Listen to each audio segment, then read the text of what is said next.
ukaona umefanya kwa nguvu zako, lakini kuna watu wameshindwa hata kupata nguvu za kufanya hiyo kazi. Kwa hiyo ni Mungu anatupa namna ya kuishi, si ndio? Hebu kama unasema hivyo, mshangilie Bwana Yesu. Amen. Tutaona neno kwa ufupi sana linalosema tunza sana baraka ulionayo. Tunza sana baraka ulionayo. Sasa hivi ni saa 6:21. Naamini Roho Mtakatifu atanisaidia, sitaenda mbali sana. Muda utakuwa unatosha kabisa, tutapata na muda wa kuomba, muda wa kujimimina kwa Bwana. Kwa hiyo nitasema kidogo ili tupate nafasi ya kujimimina kwa Bwana. Haleluya. Tunza sana baraka ulionayo. Hebu tamka, tunza sana baraka ulionayo. Mara nyingi maisha yanatupa fursa. Mara nyingi maisha yanatupa kibali. Mara nyingi maisha yanatupa baadhi ya vitu ambavyo tunaishi navyo duniani. Lakini kuna wakati tamaa za mahitaji yetu zinatufanya tupoteze baraka ambazo tunazo. Haleluya. Zipo baraka ambazo Mungu ameziandaa kwa ajili ya maisha yetu ya kila siku. Hivi mnajua kuna maisha ya milele ambayo Mungu ameandaa kwa ajili yetu. Kwa hiyo kuna baraka ambayo tunaishi nayo leo, ndiyo baraka ya milele. Ngoja nikwambie, wokovu ambao tunao ni baraka ya milele. Afya ambayo tunayo ni baraka ya milele. Uzima na pumzi ambayo tunaivuta ni baraka ya milele. Halo? Mahusiano kati ya mwanadamu na Mungu ambayo tunayo ni baraka ya milele. Lakini kwa sababu ya tamaa za maisha ya hapa duniani, kwa sababu ya mambo kadha wa kadha ambayo yanatukinga huko, yanatusababisha tuache zile baraka ambazo Mungu ametupa, tukaingia kwenye mashimo ambayo Mungu hajakusudia. Tutaona kitabu cha Mwanzo sura ile ya 25. Kitabu cha Mwanzo sura ile ya 25 mstari ule wa 29 hadi mstari wa 34. Mwanzo sura ya 25 mstari wa 29. Biblia inasema, sikiliza kwa makini. Mstari wa 29.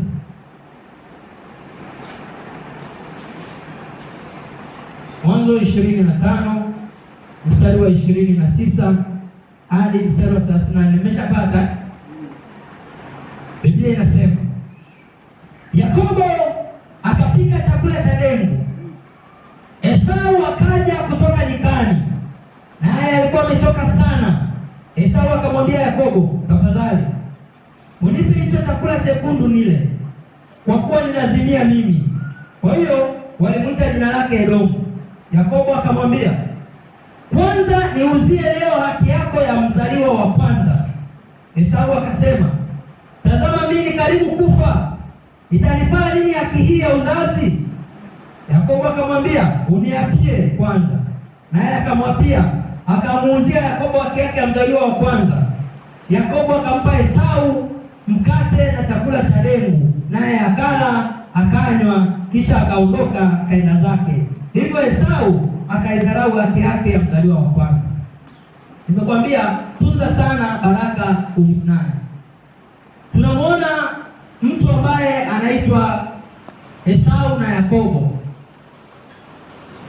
Esau na Yakobo walikuwa ni watoto ambao walizaliwa kwa pamoja. Ni moja kati ya historia ambayo vitoto vilivyokuwa vinapinzana tangu vikiwa tumboni. Mimi nitatangulia kutoka, mwenzake akamshika mwenzake mguu, akatoka yeye wa kwanza. Kwa sababu gani? Ipo siri katika baraka ambayo Mungu amekupea. Upo umuhimu wa baraka ambayo Mungu amepeana nayo kwenye maisha yako. Sikia. Esau ametoka mawindoni, amechoka. Kachoka. Ameumia kwenye mawindo huko, amechoka. Yuko hoi, tai na muuma. Anakiona kifo hichi hapa. Hivi unajua kuna kitu kibaya kama njaa. Njaa ikimuua mwanadamu ni kitu kibaya sana. Kimwona jirani yako amelala, umtingisha, unamwambia bado Yesu ni Bwana. Si ndio? Usikubali mtu alale. Njaa ilimuuma sana Esau. Akafikiria nifanye nini? Akamkuta ndugu yake Yakobo amepika chakula cha ndugu yangu, nipe chakula nile, mimi nakaribia kufa. Nipe chakula nile, nakaribia kufa, mimi nazimia sasa hivi. Ukichelewa kidogo tu mimi nazimia. Esau hakufikiria kwamba maneno ambayo angemwambia mdogo wake yangekuwa na madhara kiasi gani. Mdogo wake akamwambia, sawa kaka, unataka nikupe chakula nitakupa, lakini niuzie haki ya mzaliwa wa kwanza. Nifanye mimi ndio niwe mzaliwa wa kwanza.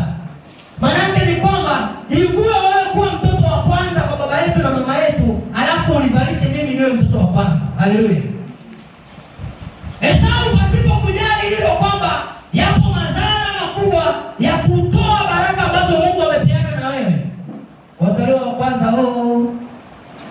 wazaliwa wa kwanza, kama ni mzaliwa wa kwanza mnipungie hivi. Wewe ni baraka sana. Amen. Ni baraka sana. Nipigie makofi.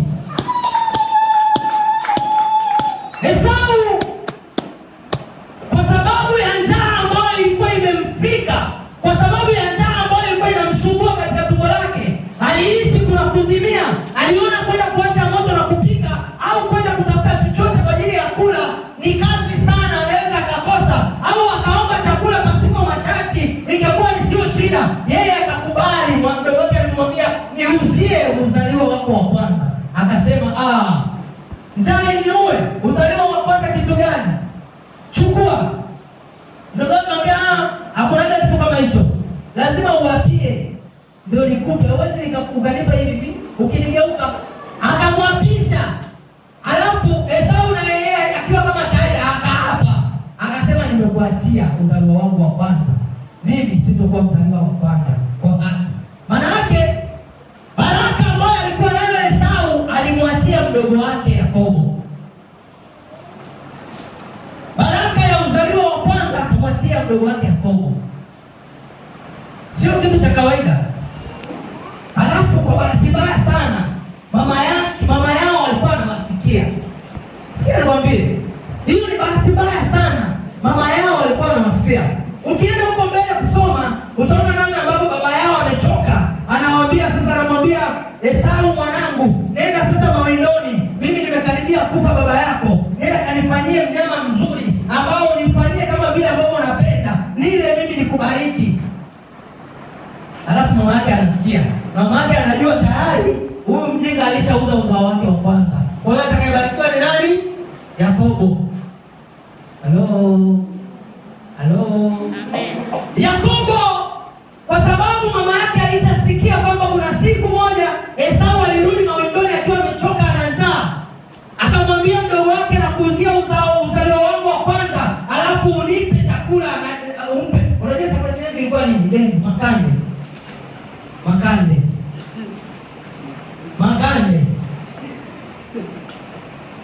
Bora ingekuwa pilau, makande. Akauza. Ukienda huko mbele utaona namna ambapo baba yake anataka kugawa baraka za mwisho. Anamwambia Esau, kanifanyie mnyama uko porini kwenye mawindo yako, kama ilivyo kawaida yangu, ninapopenda vitu vinono vizuri vitamu. Nile baba yako nifurahi, halafu kisha nikubariki. Esau anapoenda mama yake anasikia, anaenda na mwita Yakobo, anamwambia, njoo wewe, usizubae, ulishauziwa uzao wa kwanza wewe. Akamwambia, sasa sikia, nenda bandani, kamata wanakondoo wawili walionona, alafu walete mimi mama yako nikutengenezee chakula ambacho baba yako anapenda. Wanawake amina. Akamwambia, kalete wanakondoo wawili walionona, alafu nikufanyie namna ambavyo baba yako anapenda chakula kiwe. Mama yake akafanya hivyo. Akamwandalia Yakobo, japokuwa Yakobo alibisha, lakini mama yake alimwambia, acha laana atakayotamka baba yako iwe juu yangu, lakini sio kwa uzaliwa wa kwanza ambao ulihusiwa na ndugu yako. Anaandaliwa vizuri, mazingira kama ya Esau, akapakawa na akawekewa na ngozi ya kondoo ambao ni laini, ili aonekane na manyoya kama mdogo wake, kama kakake. Baba yake anambariki Yakobo, wakati Esau yuko mawindoni anawinda, asijue kwamba kuna madhara ambayo aliyafanya mwanzo ya kuuza uzaliwa wa kwanza, ya kuuza baraka. Nakwambie, tunza sana baraka ambayo unayo. Tunza baraka zako, tunza ulicho nacho. Tunza, kwa sababu utakapoipoteza ndipo ndio umuhimu wake. Ngoja nikwambie kitu, kuna watu hawajuaga. Siku ambayo utapoteza kile kitu cha thamani ambacho ulikuwa nacho, alafu na kichukulia cha kawaida, ndio utajua kilikuwa kina umuhimu. Siku ambayo utapoteza kile kitu cha thamani kwako ambacho ulikuwa unakichukulia cha kawaida, ndio utachukulia kilikuwa kina umuhimu. Ndio utajua hapa kumbe kilikuwa kina umuhimu. Madhara yake ni kwamba baadaye Esau anarudi kutoka mawindoni, baba ameshamwaga baraka zote. Ameshampa utawala mdogo mtu. Kashambariki, kashatoa ya moyoni. Esau anamwambia baba, kama kuna baki ya baraka nibariki na mimi. Baba anamwambia hakuna, utamtumikia mdogo wako. Utamtumikia, anamwambia utakula vizuri sana. Sawa, lakini utamtumikia nani? Mdogo wako. Baraka ni kitu cha msingi. Ngoja nikwambie. Nguvu ulizonazo ni baraka. Afya ulionayo ni baraka. Uzima ulionao ni baraka. Mume ulionaye ni baraka. Mke ulionaye ni baraka. Familia ulionayo ni baraka. Itunze kwa sababu hiyo ndio Mungu amekupa. Watu wengi leo wamepoteza baraka zao kwa sababu ya njaa. Watu wamepoteza vilivyo vizuri kwao kwa sababu ya njaa. Njaa, kuna Waswahili kwa mtaani wanasema njaa ni mwanaharamu. Hivi mnamjua mwanaharamu? Mwanaharamu ni nani? Mtoto wa Arabu mnamjua? Kitu kisicho halali. Njaa ni mwanaharamu. Njaa ni mwanaharamu. Usikubali kupoteza kile ambacho thamani ambayo Mungu ameiweka kwako kwa sababu ya kitu cha muda mfupi. Watu wengi leo tena wapendwa wamekuwa wakipoteza vile vitu vya msingi kwa sababu ya vitu vya muda mfupi. Tamaa za muda mfupi zimewaponza watu. Tamaa za muda mfupi zimewafanya watu wakapoteza. Hebu sema leo kwa jina la Yesu. Kwa jina la Yesu, sitakubali kupoteza baraka aliyonipa Mungu kwa sababu ya kitu cha muda mfupi. Usikubali kupoteza thamani aliyokupa Mungu kwa sababu ya kitu cha muda mfupi. Watu wengi leo wamedanganywa kwa sababu ya vitu vinavyopita. Huu mwili unatamani, mwili unatamani kitu cha ajabu, mwili unatamani vitu vya ajabu. Kwa sababu ya tamaa hizo vimewafanya watu wakapoteza vitu vya thamani ambavyo Mungu aliviweka kwao. Watu wengi leo wamepoteza afya zao kwa sababu ya tamaa ya muda mfupi. Watu wengi wamepoteza, wamekuwa na magonjwa sugu ambayo hayana matibabu leo kwa sababu ya tamaa ya muda mfupi.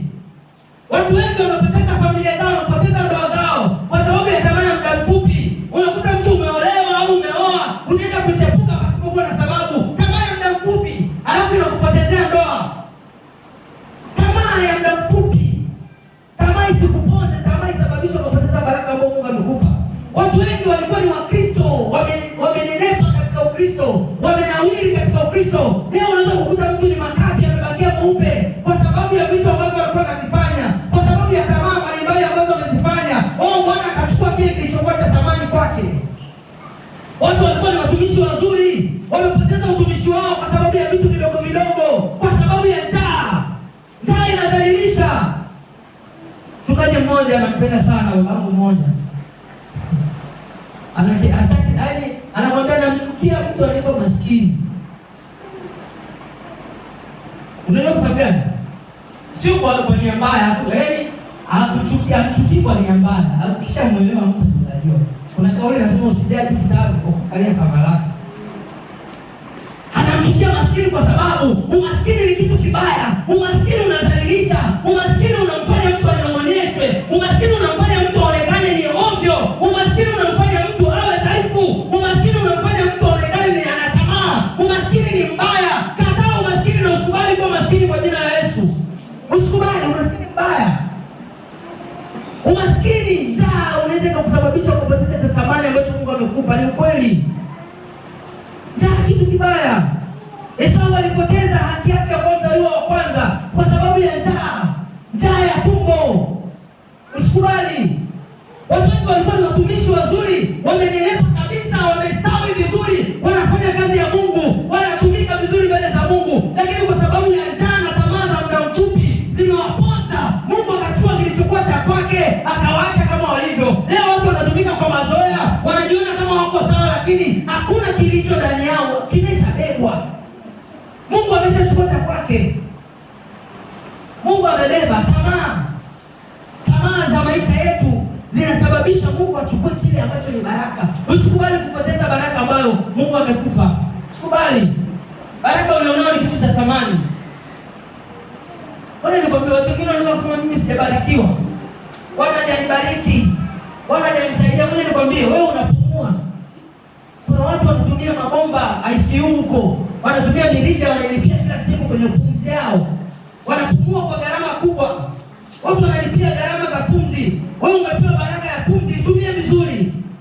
Wewe umepewa afya, itumie vizuri afya yako. Umepewa watoto, watumie vizuri. Ona kama ni baraka. Umepewa ndoa, ona ni baraka. Upo shuleni, hiyo ni baraka. Kuna watoto wengi ambao hawapo shuleni, wamekuwa wa mtaani. Wewe ni nani mpaka Mungu amekupa kibali cha kusoma? Ni baraka, itumie vizuri. Tamaa za muda mfupi zisikufanye ukapata mimba, ukazaa ukaacha na shule. Usikubali tamaa. Usikubali. Nikwambie, hata kijana akija akikwambia nakupenda mpaka nataka kufa, mwambie kufa kwanza nikupende. Mwambie afe. Ni wanafunzi mnanisikia? Mtu hataja kubembeleza pia kwambia nakupenda. Nataka kuzimia kama hivyo kwa Esau, anataka kuzimia kwa sababu ya njaa. Mwambie, akikwambia hayo ukinikataa mimi nazimia. Mwambie zimia kwanza alafu ndo nikupende. Zimia. Usikubali. Shule ambayo unasoma ni baraka mbele za Mungu, usikubali kuipoteza. Leo ukipata mimba, ukirudi kwa mzazi, hata mzazi anakuona wewe sio tena. Mmoja na mbili ndio wanafunzi. Mzazi sasa hivi anakupa matumizi yote. Mimi nakupa siri. Sasa hivi mzazi anakupa kila kitu. Anakupa kila kitu. Kwa sababu unasoma. Ukimaliza kusoma mama upewe, baba upewe. Nakwambia ukweli, upewe hivyo uliopewa. Au ndangani? Kasisi nadangani. Ukimaliza kusoma au upewe ulivyokuwa unapewa kama ulivyokuwa unasoma. Huo ni ukweli. Maana yake umefikia hatua fulani, una uwezo wa kujitegemea. Kwa hiyo tunza hicho ambacho wazazi wako wanakifanya sasa hivi, kwa sababu wanakuandalia baraka za baadaye. Hizo ni baraka za milele ambazo Mungu amekupa. Haleluya. Hebu kama unanielewa, mshangilie Bwana Yesu kwa makofi. Ukisoma kitabu cha Luka sura ya 12 kuanzia mstari wa 13. Kitabu cha Luka sura ya 12. Hebu fungua. Nisomee mistari ile ya kwanza. Luka sura ya 12. Luka sura ya 12 mstari ule wa 13. Ndiye nasema hivi. Sikia. Mtu mmoja katika mkutano akamwambia mwalimu. Akamwambia, mwalimu, mwambie ndugu yangu anigawie urithi wetu. Akamwambia, mtu wewe ni nani aliyeniweka mimi kuwa mwamuzi au mgawaji juu yenu? Akamwambia, angalia, jilindeni na choyo, maana uzima wa mtu haumo katika wingi wa vitu vyake alivyonavyo. Sikia nikwambie, uzima wako wewe haupo kwenye vitu unavyovimiliki. Haupo kwenye vitu, haupo kwenye tamaa ambayo unaweza ukaipata kwa haraka. Haipo kwenye furaha ambayo unaweza ukaitamani. Uzima wako wewe haupo huko. Uzima wako upo kwa Bwana. Haleluya. Uzima wa mtu upo kwa Bwana. Ukiendelea mistari ya chini hapo, Yesu anatoa mfano, anasema bwana mmoja ambaye alijiambia peke yake kwamba nitavunja hivi vigala vidogo vidogo hivi, nivunje kabisa, alafu niyatanue hayo magala makubwa, niweke mazao ambayo nimeyachuma na akiba ambazo nimeziweka, ambazo nimezitafuta kwa muda mrefu, niziweke kule, alafu nikae sasa niambie nafsi yangu, ewe nafsi yangu, sasa kaa kula na kupumzika. Hapo Bwana anamwambia mpumbavu wewe, wanataka roho yako. Leo hii wanaibeba nafsi yako hiyo. Sikia nikwambie, ni afadhali ukajitajirisha kwa Bwana kuliko kujitajirisha kwenye dunia. Afadhali tamaa yako ikawaka katika utumishi, sio kuwaka kwenye mambo ambayo yanapita. Usikubali njaa ikakudhalilisha. Haleluya. Usikubali. Usikubali. Vitu ambavyo tunavifanya duniani, tutatafuta pesa sana, tutatafuta mali sana, lakini vyote lazima tuhakikishe pia kwa Bwana kuna tajirika. Tusikubali tamaa zetu ziwe kwenye vitu vidogo vidogo tu. Tusikubali tamaa zetu sisi zikaenda kwenye dunia tu. Tamaa yetu pia iwe katika utajiri wa Bwana. Lazima tujiwekee akiba kwa Bwana. Lazima tuhakikishe na Bwana ananufaika na maisha yetu. Haleluya. Tunza sana baraka ulionayo. Biblia inaniambia sehemu moja kwamba tunza sana ulicho nacho, asije muovu akafanyaje. Tunza ni kitu cha thamani ulicho nacho. Usichana ulionao ni wa thamani. Watu hawajui. Leo nikwambia Eliza hapa sasa alikuwa ameshazaa hapa na nani kumtaka hapa sasa hivi. Wewe ungeoa mmoja bila wewe, sio rahisi. Nakwambia ukweli. Watu wanadanganya, sio ule ukweli. Kajitunza ndio maana anaingia kwenye ndoa tena takatifu. Si ndio? Jitunze. Sio kila mtu anayokuja ukasema hakikisha unachunguza vitu kabla ya kufanya, fikiri kabla ya kutenda. Tamaa ya muda mfupi inaweza kukuharibia hatima ya maisha yako yote. Tamaa ya muda mfupi inabeba gharama kubwa ambayo umeifanya muda mrefu, inakuja kuisha kwa muda mfupi. Baraka ambayo Mungu amepeana nasi ni kitu cha thamani sana. Mali, wengine wanatamani mali, niwe tajiri, niwe nini? Tulia kwa Bwana, huko mstari, fuata njia. Haleluya. Fuata njia. Haleluya. Simama juu.